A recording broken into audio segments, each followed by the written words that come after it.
Hey everyone, what's up? I'm making this video in response to kind of a comment from one of the subscribers, Lakshay.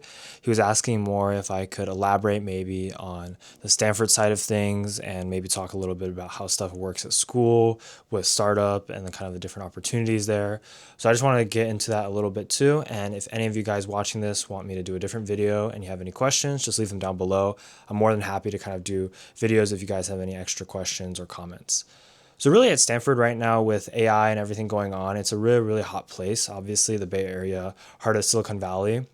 Personally, because I'm pre-med, I'm not super involved in it, but I know from a lot of my friends and a lot of Stanford students are dropping out currently to work on startups, which is just the definition, I would say, of what a lot of Stanford students do. But even now, given that there's so much AI things going on and everything's progressing very fast, there are a lot of people dropping out to work on AI startups. So I know some people in my class, one of them just received, I think, around 14 million for kind of a seed round. I'm not too familiar with like venture capitalists and investing stuff, but yeah, he's definitely, just like they're doing pretty good. I think what they're trying to work on is something very similar to Whisper Flow AI. So Whisper Flow is like a speech to text AI. So let me see if I can pull up this person too, because I just want to give you guys a little bit. So, okay, the Willow, I believe, is kind of this, oh, sorry, it wasn't 14 million. It was 4.2 million. So you guys can see here, this is kind of him. Yeah, he's one of my classmates. And so a lot of people will do Y Combinator, which is kind of a startup accelerator that's very popular among Stanford students. So typically what will happen is somebody will decide they have a really good idea. They'll drop out or they'll take like a leave of absence, which is really doesn't mean that much because you can always come back very easily from it. And then they'll usually apply to Y Combinator, which is abbreviated as YC. Then once they apply and hopefully they get in, then they just, stop going to school completely. They just full-time work on their startup. Then from there, they just continue working and hopefully get more funding and continue to grow it. Or they just do an exit, which is also the case with another person that I kind of know. He is currently the same year as me, so he's like around 20 years old. At 19, he already has his first exit of a company. I don't know how much it was, but now he's also working on another AI startup. So it's very common to see a big range of what people do. Some people will continue to work on the same startup and try to grow it. Some people will try to exit, which means sell it and then just take kind of whatever money they have and then try to make another startup with that as well. And I would say it's pretty interesting because having gone through Stanford already 2 years now, you see people that started off like normally just in school and stuff, and you start to realize like, oh, you don't see them on campus anymore. And it's because they're no longer a student because they're all in like San Francisco. So really what happens is as soon as most people drop out, they tend to just move to San Francisco because that's where a lot of the tech hub is, as well as where the investors are, as well as that's also where Y Combinator is. I have a lot of close friends who are currently in Y Combinator for this summer up near Stanford and the San Francisco area.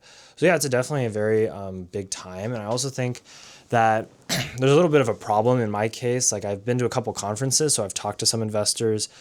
I don't really have a startup I want to do necessarily, but it's just interesting to hear their perspective. Because right now everyone knows that AI is going to change the world, or at least change a lot of it. People are very just I would say overeager to invest in startups. So a lot of big companies like YC or Y Combinator are just throwing a lot of money out there to random startups in a sense that seem to have a chance at making it.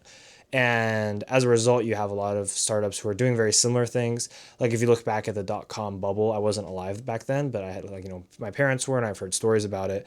So pretty much back then, people were just having all these different startups because of the internet. And then eventually a lot of them just crash and they don't actually make anything. I mean, people like to forget the fact that most of the time, 99% of startups fail, which is a very, very real fact. But anyway, because of that, I think that this is very similar to what's happening right now. There's a lot of AI startups that are pretty much doing the exact same thing as another AI startup. So it's pretty crazy, to be honest, to see it and to go to different conferences and just talk to people working on startups and just hear the same idea a couple times. It also represents how some of these ideas may not be lasting, in the sense that maybe this industry might change because there's some new advancement later on. I think that's one of the key differences with like AI and like the internet. The internet, in a sense, yes, it kept changing, but it changed very slowly, and it wasn't like major changes. With AI, like each year, there's huge changes to going from just normal generative ChatGPT to now agentic AI. So that's like a relatively big leap, and that actually disrupted quite a few industries and startups. And when we say disrupted, we typically mean erase them. So that's why it's like even now having a startup is super risky, I would say, but if you come from Stanford, you do have a lot of like benefits, and the fact that a lot of investors and things would be more favorable towards investing in you because you come from a Stanford background, and they tend to just trust that like background. Whether or not you have the skills is a very questionable thing, and there are some cases where people don't really have the skills and they end up getting funding, but I'm not going to talk too much about that.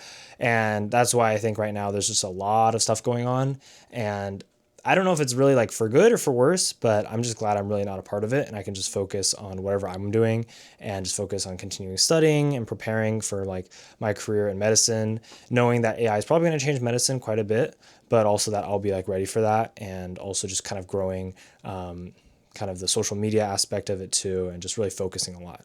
Because I think sometimes it's very easy to get caught up in everything of like, oh, wait, there's like this new opportunity here, or like, somebody raised this much money here, et cetera, et cetera. But it's like if you focus on what you're trying to do and you just do that for a while and you just try to get really good at that, eventually it's going to pay off. It's something that doesn't come very quickly. It's not really rewarded very fast. And you have to realize that you're different from a lot of people. You may be able to do things they can't. You also may be able to not do things that other people can.